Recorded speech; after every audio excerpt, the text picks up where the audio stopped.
Olá, pessoal. Boa noite. Estamos aí iniciando uma nova semana.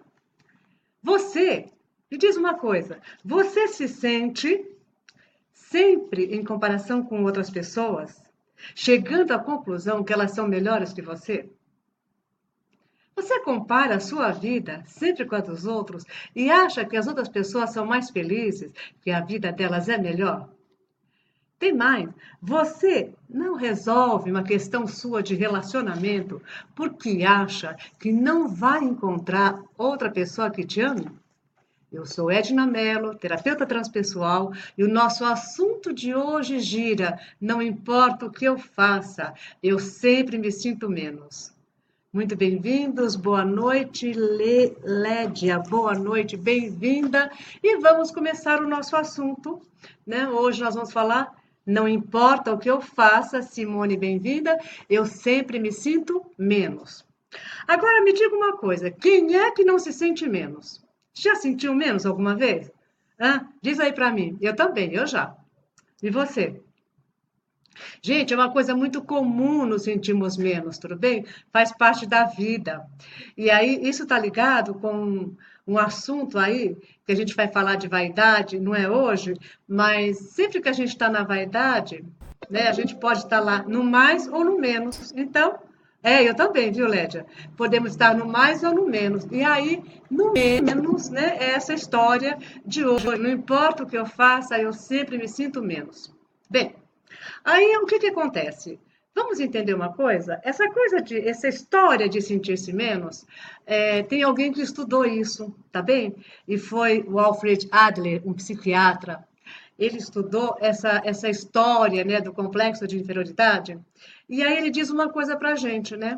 Que eu vou falar aqui, não para a gente fazer um tratado disso, nem um estudo, não é isso não. Mas para ver aonde você se coloca, tudo bem? Então, ele fala que esse complexo de inferioridade, esse sentir-se menos, vem da infância. E ele coloca três situações principais. Ele diz assim: olha, tem outras, mas essas são as que mais aparecem, né? São as mais importantes. Então, assim, como é que a gente acaba desenvolvendo essa questão de complexo de inferioridade lá na infância? Primeiro, por uma questão que ele chama de orgânica, que é quando a criança fica doente, passa um período doente, passa um período acamada, ou então, assim, criança que nasce debilitada ou com limitação física, né? Limitação física, limitação mental. Então, ela pode estar desenvolvendo, porque, é claro, quando ela olha para as outras crianças, elas não têm a mesma facilidade, a mesma movimentação, né? E não pode brincar, não pode correr, e ela se sente menos. Tudo bem? Tem uma outra situação que é quando as crianças estão muito super protegidas. E aí os pais protegem muito. Então, o que acontece com essas crianças? Elas têm dificuldade de desenvolver e usar as próprias habilidades por uma questão de insegurança. Entendeu? E aí elas passam, né, por não confiarem nas suas habilidades. Então, elas ficam tão protegidas, né, tão. Veja se é esse o seu caso, né? Está tão protegida, está tão guardadinha, né, que tem medo de entrar em contato, não confia na própria habilidade. E o terceiro, né, que eu acho que é o mais comum que nós temos aí, que é a rejeição. Então, assim, e a criança, toda criança passa pelo processo de rejeição, desculpa, de complexo de inferioridade, porque o que que acontece? Ela, né, a criança, tem algum momento que ela olha para o tamanho do adulto, né? Então o adulto é muito grande, ela é pequena, e aí ela não tem condições de estar enfrentando isso, e aí ela se sente menos, e é menos mesmo, no tamanho ela é menos, né? Mas é interessante que a criança tem muito mais importante que o adulto, mas ela não sabe disso.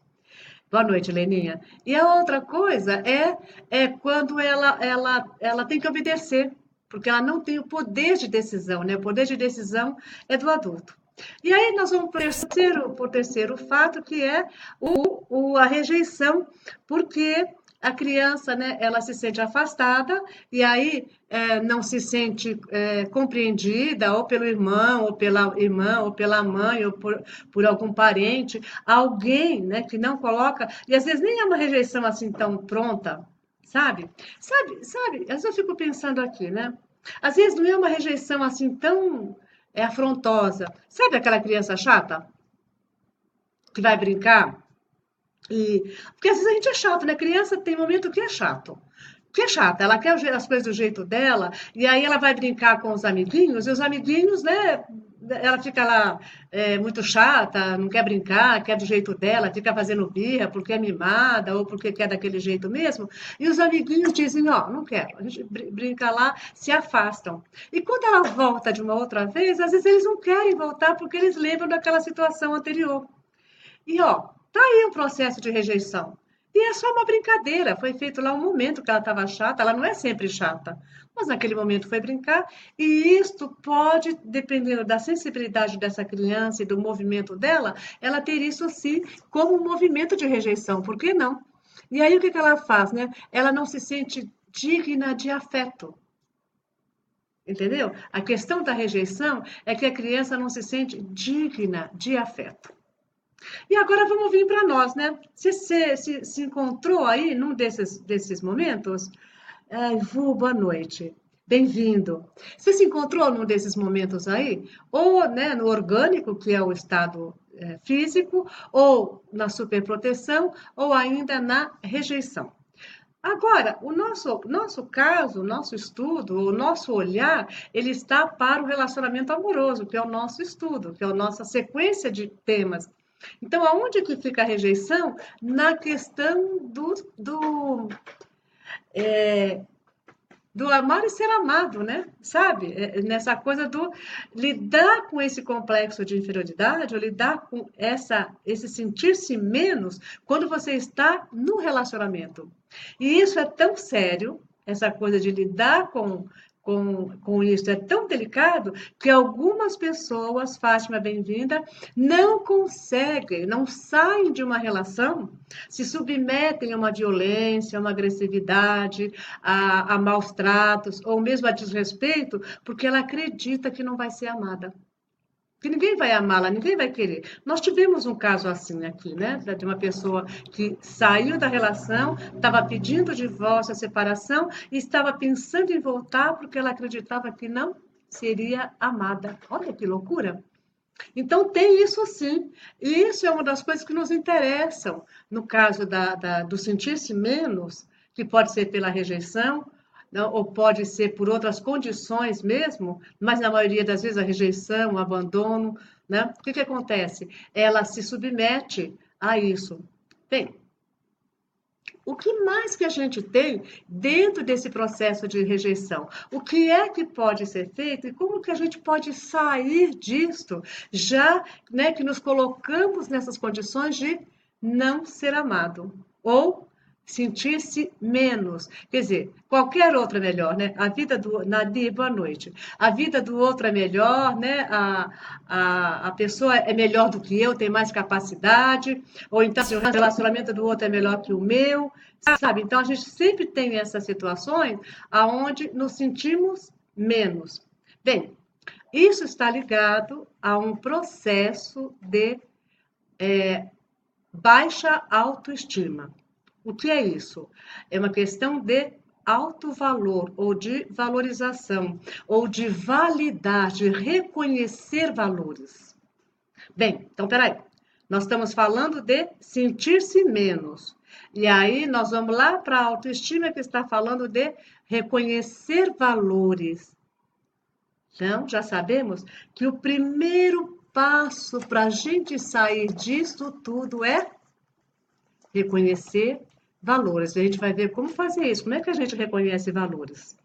Tá bom? Como é que nós podemos fazer para caminhar, né, dentro de uma posição ou de uma postura interna mais saudável, mais segura, mais confortável, entendeu? Para que possamos ir para a vida. Porque assim, ó, quando a gente se sente menos, e nós estamos falando do relacionamento amoroso, mas o relacionamento amoroso é um pedaço, boa noite, Vivi, é um pedaço da história. Ó, quando a gente se sente menos, não é só no relacionamento, porque o relacionamento é a questão da emoção.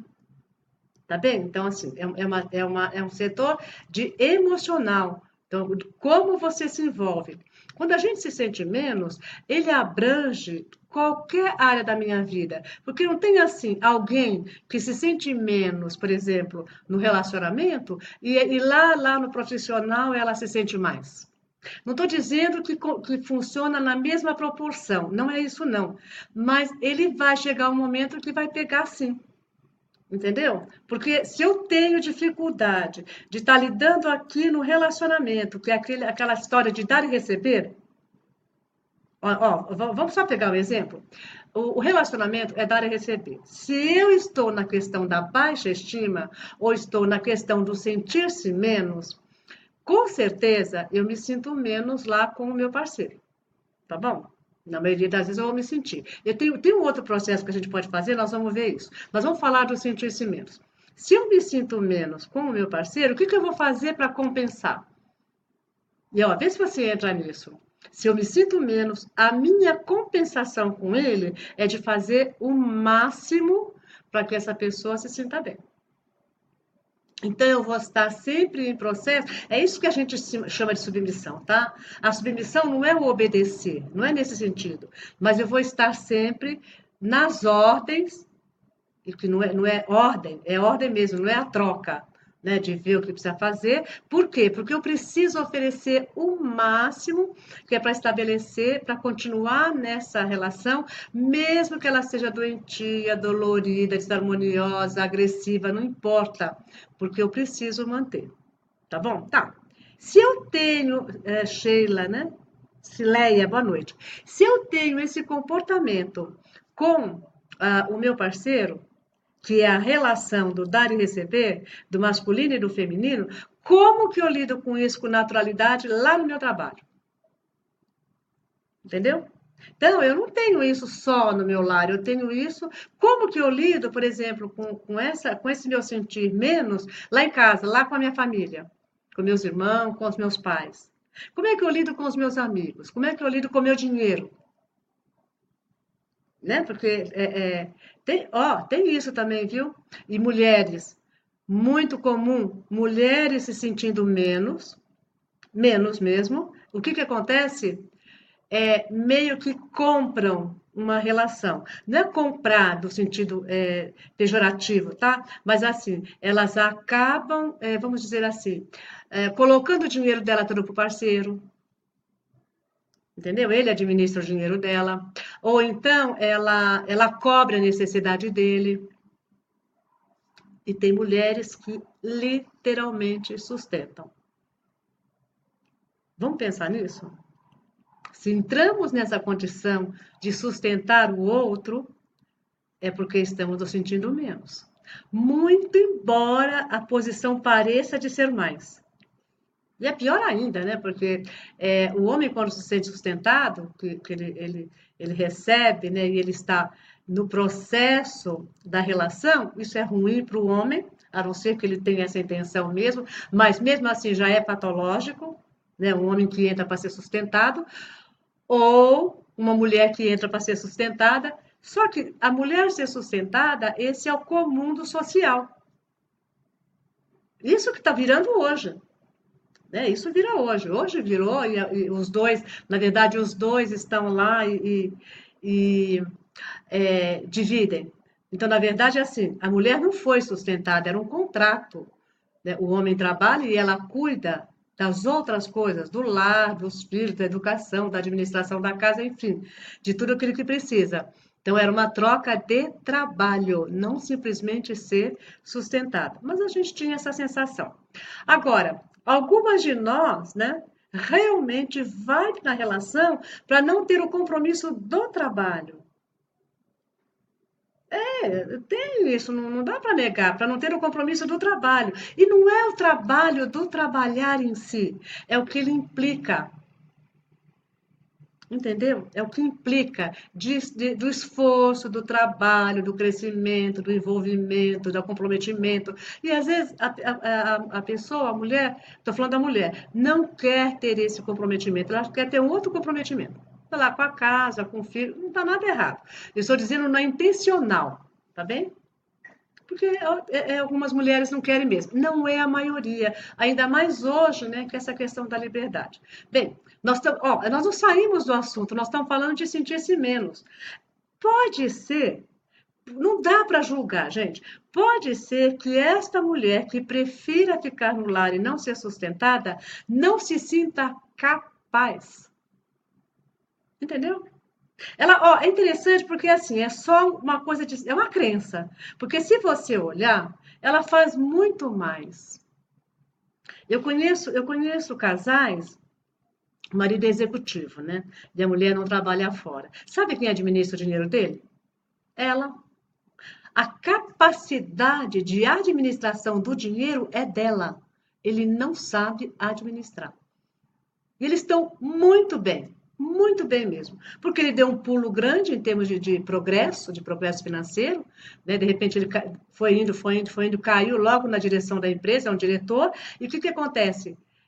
Passou a ganhar muito mais, e aí ela já tinha essa expertise de dinheiro, daí ela que toma conta. Ó, ela é a administradora, hã? Do dinheiro dele. Pois é. Então, tudo que é feito, o planejamento é dela, eles vão lá, enfim. Então, muito bem, obrigada. Então, pode ser que esta mulher, eu estou falando da pessoa, da mulher, eu estou falando da mulher especificamente, tá? Porque o homem não tem muita escolha, ele tem que ir. A mulher especificamente, né? Se ela prefere ou escolhe, né, não ir trabalhar, pode ser que não seja porque ela não queira enfrentar o dia a dia, não queira comprometimento, não. Ela pode não se sentir capaz. E aí está no seu sentimento de menos. Bem, mesmo agora vamos falar das mulheres batalhadoras que estão aí na vida, né? Nós, né? A maioria de nós, batalhadoras, estão na vida. Que eu falo de batalhar é do trabalho, de buscar mesmo. Mulheres que vão buscar. Agora, me diz você aí que é a batalhadora, quando você ficou sempre forte, decidida? Você nunca teve um momento de menos? De sentir-se inferior, de achar que não dá conta, de perceber, de olhar e achar que não é para você, de ficar inibida e de recuar até frente a determinadas coisas, a determinadas condições. Você nunca olhou alguém, né, que você até admirava, mas que assim admira, gosta daquilo, mas não é para você, você fica meio assim, e aí a situação coloca você é obrigada a ir? Pois é. Eu conheço mulheres executivas, né? E quando essas mulheres batalharam para poder chegar aí, né? Eu conheço mulheres que se aposentaram, né? E que durante o trabalho, né? Como é que foi esse desafio do trabalho com cargos e tudo mais? Porque a mulher ela é boa e ela pega cargo sim, perfeito? Bem, então e tem os homens também, né? Agora os homens vários momentos de achar que não dou conta. Gente, todo mundo tem isso. Todos temos isso. Momentos que a gente acha que não dá conta. Sabe por quê? Porque isso é natural. Ó, você vai, ó, quer ver uma coisa? Você sobe, veja bem, você faz um exercício, vamos lá, você fez um exercício que você vai subir todo dia um lance de escada, porque você quer fortalecer os músculos, né? Quer emagrecer, quer ficar mais fortinha, então todos os dias fala, pô, eu vou subir este lance de escada a pé. Bem, durante um mês você está subindo a pé. E aí você fala, agora eu quero um pouquinho mais de esforço, né? Aí você vai subir com uma sacolinha de peso, perfeito? Você vai subindo. É claro que nos primeiros dias, e aí você acostuma com isso. Depois de uma semana, oi Irene, boa noite. Depois de uma semana você acostumou a subir com a sacolinha, não é? Agora você quer subir de 2 em 2 degraus. E assim vai indo. Entendeu? Vamos ver depois se consegue subir de 3, eu não sei. Mas espera aí, de 2 em 2 eu consigo, agora eu quero subir correndo. Então, vão vindo os desafios e a vida faz isso. Na medida que você vai vencendo esse desafio, a vida vai trazendo para outra, para quê? Para você ir desenvolvendo habilidades. Aí, quando você passa de um grau para o outro, entendeu? Quando você deixa de andar para subir de 2 em 2 a escada, opa! Será que eu consigo? E às vezes nem chega até o final, né? Pula 2, 2, no segundo você já desiste, no terceiro você vai de um em um, mas amanhã você volta a fazer. Então, é natural que chegue momentos que não demos conta, não sintamos que não damos conta. Nenhum problema. É só continuar, porque vai fortalecer, sim, vai continuar. Perfeito? Então, vamos falar dessa situação assim, ó. Isso de sentir-se menos em algum momento faz parte da vida. Você vai ter pela vida toda e mais 6 meses, não se preocupa. Vai continuar tendo. O que nós queremos enfatizar é o outro momento, que temos também, que dependendo do desafio, a gente paralisa. E olha, não tem desafio grande ou pequeno, eu estou falando de desafio. Porque subir correndo para você já é o grau que você está. Agora, ir até a metade da escada para o outro que está começando agora, entendeu? É o momento dele. Então, você não é melhor que ele está começando agora. E você já começou alguns dias atrás. Então, esse desafio, essa história de buscar é perfeitamente natural. Agora, quando a gente paralisa, a história é outra. E é disso que nós estamos falando. Quando nós estamos o tempo todo, sabe?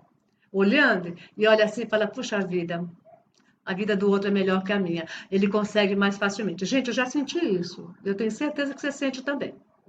Ou sentiu, ou sente, ou vai sentir em algum momento. Nossa, ó, a vida do outro é melhor. Sabe por quê? Porque a gente está na aparência. E pode ser que esteja mesmo naquele aspecto de subir a escada correndo, ele realmente é melhor do que eu e para ele funciona melhor.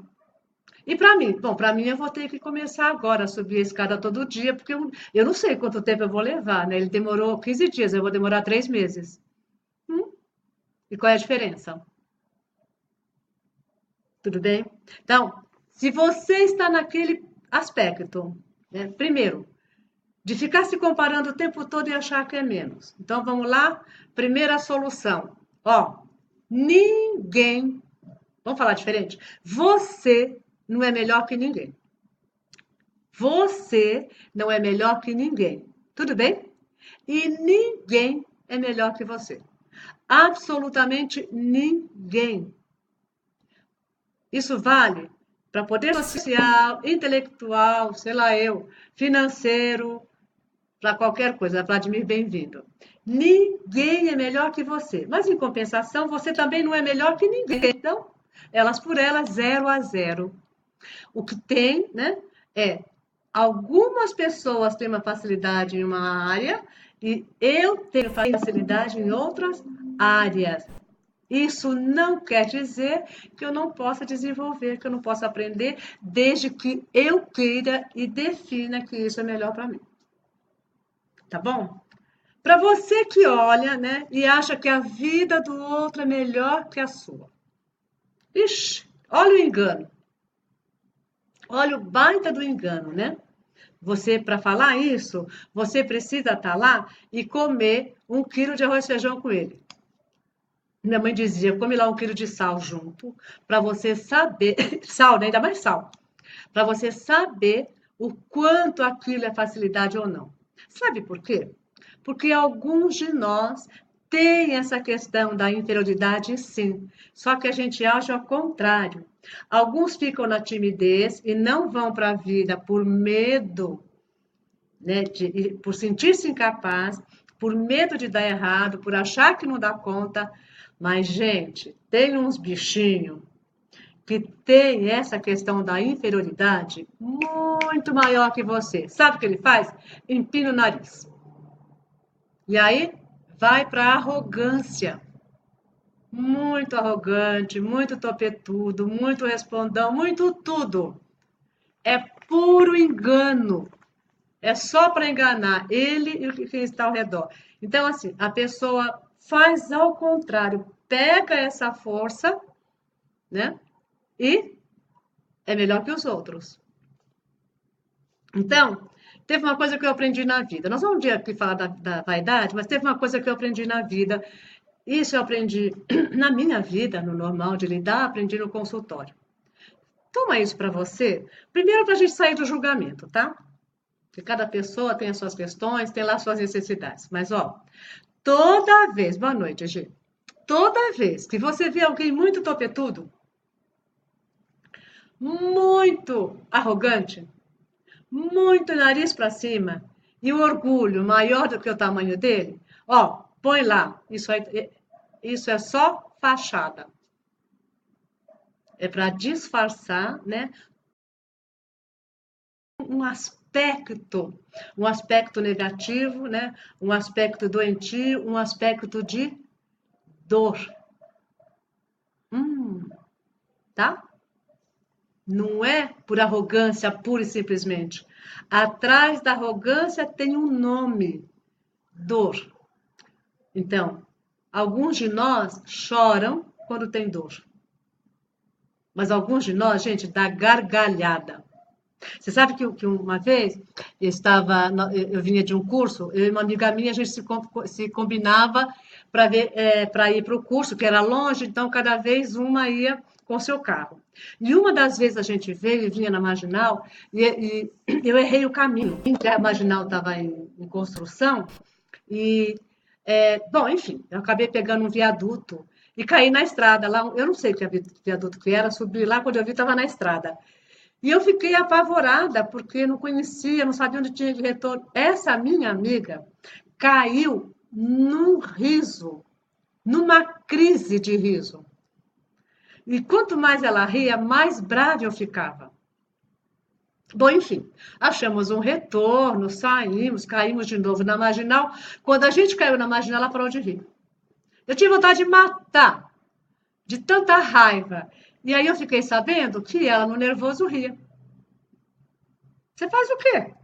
Você está lá nervosa, perdida, não sabe onde vai parar, e o outro lá despencando em gargalhada. Gente, ela não parava de rir. Então, assim, alguns de nós, nessa sensação de menos, se recolhem. Alguns de nós põem uma capa de ferro, e vai para fora. Essa capa de ferro machuca mais do que o recolher. Tudo bem? Então, quando você olhar para alguém muito assim, antes de entrar na crítica, no julgamento, lembra, atrás daquilo é pura dor. É só um disfarce. E não é para você ir lá fazer terapia com ele, com a pessoa, nem ficar com dó, nada disso. É só para você não se sensibilizar e não ferir seu coração por conta disso, porque não vale a pena. Tá bom? Bem, aí, como é que a gente agora sai desse processo, né, de ser menos, de sentir-se menos? Bom, a primeira coisa é reconhecer o seu valor. Tudo bem? Você tem um valor. Então você precisa olhar. Gente, não tem jeito. Para a gente poder reconhecer valor, sabe o que a gente precisa? Entrar em contato consigo. Só tem uma coisa que traz o valor para a gente: é o autoconhecimento. E eu vou te falar uma coisa: reconhecer. Você sabe o que é humildade? Humildade é assim: é reconhecer aquilo que você tem dificuldade. Tudo bem? Tem algumas coisas que você tem dificuldade. Tá bem, isso eu não faço, eu não sei fazer, eu preciso aprender, eu posso pegar habilidade, mas nesse momento eu não sei. E a outra coisa é reconhecer o que você faz bem. O que você faz bem?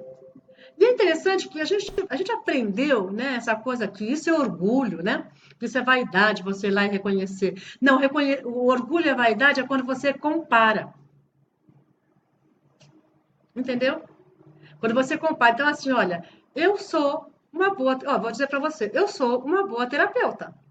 Da minha forma de ser, do jeito que eu faço, eu me reconheço como uma boa profissional. Eu não estou dizendo que eu sou melhor que os outros. Eu não estou me comparando a ninguém. Eu estou dizendo que dentro daquilo que eu conheço, eu sou uma boa profissional. E você? Entendeu?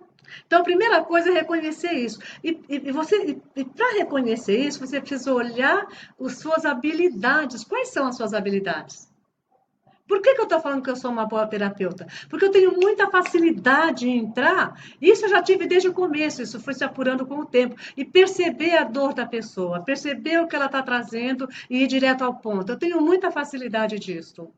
Isso a escola não ensina. É dom. Legal, qual é o seu? Entendeu?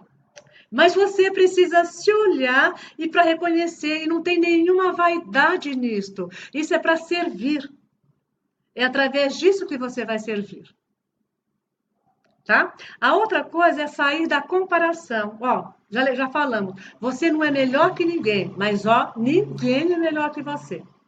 E aí nós estamos sempre em pé de igualdade, seja com quem for. O que vai mudar são as facilidades, a posição, não é a posição hierárquica, né, de ser mais ou de menos, é a posição que a gente tem, né? A posição que a gente tem um com o outro. A menina ali está falando que é verdade, eu tenho esse dom. Tenho sim. Então, o que ajuda, o que vai valer, é a posição que uma e outra pessoa está, né, de habilidade. Perfeito? Então, eu quero pegar uma coisa assim. Se eu tenho um aluno, né, que está aprendendo, por exemplo, veio para aprender terapia, e ele vai, que eu tive muitos alunos, ele vai chegar e vai se comparar comigo, danou-se, né? Porque ele vai falar, mas eu não tenho. Tem. O que ele não tem é a habilidade de lidar com isso. Agora, onde é que está o dom dele?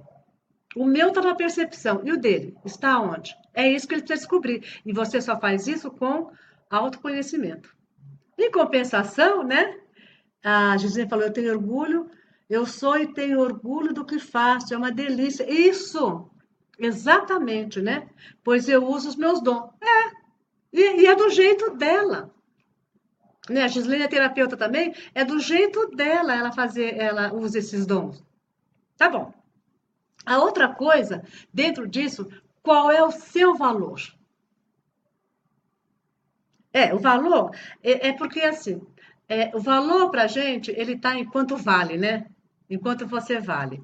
E o valor, na verdade, a gente espera, são coisas diferentes. Ó. Tem o reconhecimento, geralmente o reconhecimento é de fora. Você pode reconhecer também, mas a gente espera que o reconhecimento venha do outro. Legal.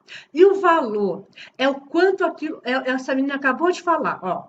Eu tenho orgulho do que faço, é uma delícia meu trabalho, pois eu uso meus dons. Este é o valor. Né? Qual o valor que você tem? Não é o valor do quanto você ganha, porque esse é o seu sustento. E aí você nem sempre está ganhando, pode ganhar, pode não ganhar, pode ser mais, pode ser menos. Porque se o valor ficar no que ganha, e se vier alguém que você vai cobrar menos, ou se vem alguém que não paga, o trabalho vai ter menos valor? Entendeu? Então, o valor ele está associado à sua atividade. Como você sente e qual é o sentimento que você tem na realização daquilo. Aí a última coisa, né, é identificar, olhar, perceber, tomar conta, tomar atividade das suas necessidades emocionais, que é o que a gente não faz. O que é isso? Nós temos muita dificuldade de olhar nossas necessidades, e aí, quando o desconforto chega, a primeira coisa que a gente faz é pôr um pano na frente, perfeito? Pôr um pano na frente e fazer de conta que não está acontecendo nada, perfeito? Isso que a gente faz geralmente com os sentimentos. Ah, eu estou desconfortável, então peraí, vou pôr uma música, vou dançar. Não, não tem errado como a música for dançar, perfeito. Passou o mal-estar, vai lá investigar de onde ele vem. Entendi que você vai lá e põe a música, que é para poder dançar, para poder sair daquele desconforto. Legal, tá perfeito. Mas a gente esquece. Sabe onde acontece isso? Na briga de casal. Então, assim, ela teve um comportamento que ele não gostou. Foram lá para a festa e ela dançou lá com os amigos dele, lá, enfim, ele não gostou daquilo. Só que, né, eles estão num clima meio esquisitinho. Aí vão para casa, ninguém fala nada. Mas ele vem de bico, rombudo, né? Porque dá um sopro e não toca no assunto. Legal. E aí tá lá, né? Estão tocando a vida normalmente. O que que acontece? Daqui uns dias acontece algo que desagrada a este homem. E o que que faz? Ela esqueceu de pagar lá a parcela, lá a luz. Sei lá, esqueceu de pagar, né? Esqueceu de pagar a luz, uma prestação, alguma coisa assim. Ou foi lá e errou no troco. Acabou. Toda aquela confusão lá da festa vai surgir naquele momento, por algo que não tem a menor significância, que pode ser feito, mas não é aquilo, não é aquela situação. Ela está simplesmente trazendo à tona um descontentamento. E alguns casais, né? E eu tenho isso no consultório, vão passando por cima, vão passando por cima, vão. Um dia, minha gente, se estoura. Estoura de um jeito, entendeu? Que de repente esse homem sai de casa, essa mulher se separa, essa mulher não aguenta mais o casamento, ele não quer mais saber e ninguém sabe por quê. Mas estava tudo bem, surgiu do nada. Que surgiu do nada? Nada. Surgiu de um acumulado de coisas que de repente estava lá. Isso é identificar as necessidades emocionais. Saber que você está desconfortável, saber que não está legal e o que você vai fazer com isto. Tem mais. Estar descontente, estar desconfortável na emoção, não é o outro. Sou eu. Né? O que é que está acontecendo que está me desconfortando? O outro pode ser um instrumento, uma situação, um comportamento, mas o que está atrás do comportamento?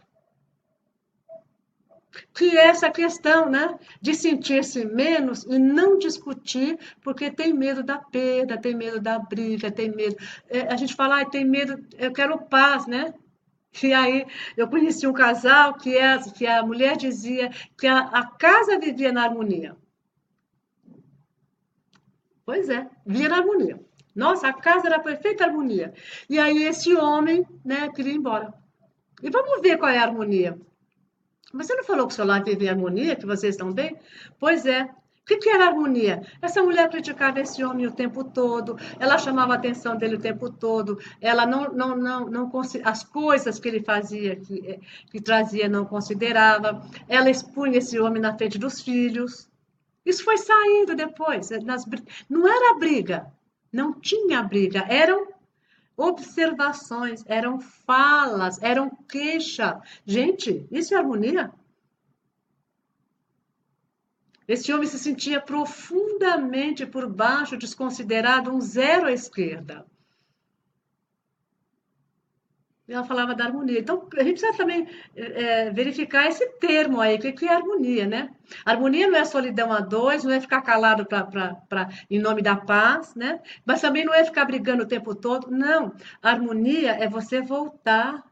Como é que a gente faz essa harmonia? Volta para você para reconhecer as suas necessidades, ver o que está acontecendo lá atrás de volta, qual é a sua parcela daquilo, porque é 50% para cada um, e vai resolver o seu 50%. Depois que resolveu o seu 50%, agora pode ser que dê para conversar com 50% do outro. Eu não sei. Porque pode ser que ele não saiba, não perceba, não queira ver, enfim. Mas o meu está aqui. Se ele está aqui resolvido, eu vou ver o que eu vou fazer com isso. Porque, de repente, eu resolvendo o meu 50%, sabe que duas coisas podem acontecer quando você resolve a questão em você? É uma coisa que eu vi. Eu vi durante muito tempo na minha vida isso. Resolver o seu 50%, que é a sua parte, é o seguinte, ó. De repente, aquilo que incomodava no outro, não é que o outro deixa de fazer, não, tá? Deixa de ter significância. Porque era um olhar que não era daquilo, era um olhar de outra coisa, tá? Ou então, o outro muda. A situação muda, o outro deixa de fazer aquilo. É louco, gente, é louco. Eu vejo no consultório, a gente conversa com as pessoas, aí chega assim, você sabe, meu marido tá um anjo, tá uma seda.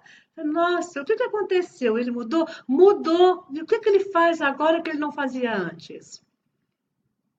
Ah, não, ele está delicado. Não, agora ele dá atenção. Não, porque ele me traz as coisas. Porque tá bom, tá bom. E o seu comportamento, qual é?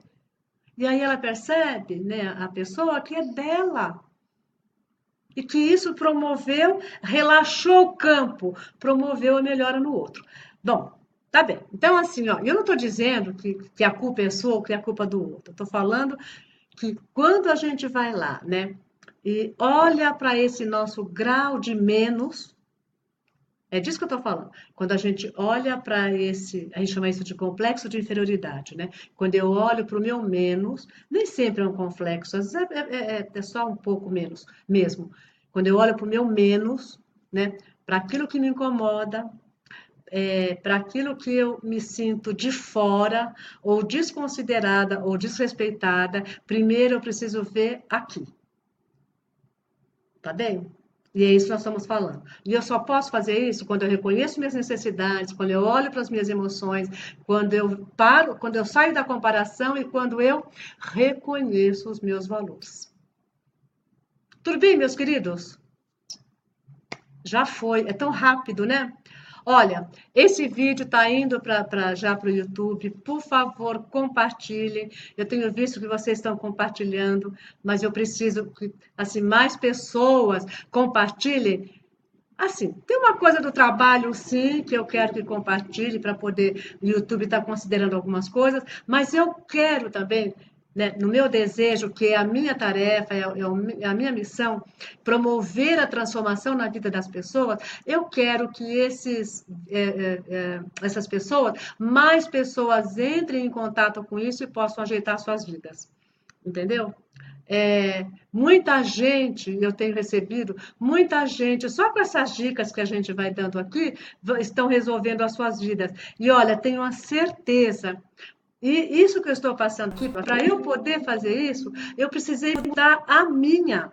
Não pense você que é tudo certinho, que é tudo redondinho e que tudo vem na mão. Não, eu precisei sim sair a campo, sair a trabalho e resolver as minhas questões, trabalhar o meu emocional, promover a transformação da minha vida. E eu fiz isso. E hoje, só por conta disso, eu posso estar levando isso para as pessoas. E tem mais, eu só posso levar e tocar você nisso porque eu passei por isso. Não por todas essas situações, não é isso não, pela transformação. Entendeu? Então você só toca o outro naquilo que você deseja quando você efetuou a transformação. Aí sim. Aí você vai. E aí o outro se transforma. E você não precisa fazer nada, é só dizer para ele: olha, pode ir assim, assado, frito, cozido. vai caminhando, vai fazendo, vai fazendo. Que é o que nós estamos fazendo aqui. Então vai lá, compartilha, para que outras pessoas possam também ter essa oportunidade de renovar a própria vida. Tá bom? E aí, se vocês querem alguma coisa, manda uma pergunta que fica o tema de amanhã. Amanhã, gente, vamos falar sobre vaidade e orgulho? Né? Sim, várias limpezas energéticas, seus áudios, isso, e é mesmo, e é uma limpeza energética. Amanhã, gente, nós vamos falar sobre orgulho e vaidade, ou melhor, vaidade e orgulho, você vai ver que é muito interessante isso, você vai ver que todo mundo é vaidoso, perfeito? Ó, um beijo no coração, minha gente, até daqui a pouco e obrigada pela oportunidade.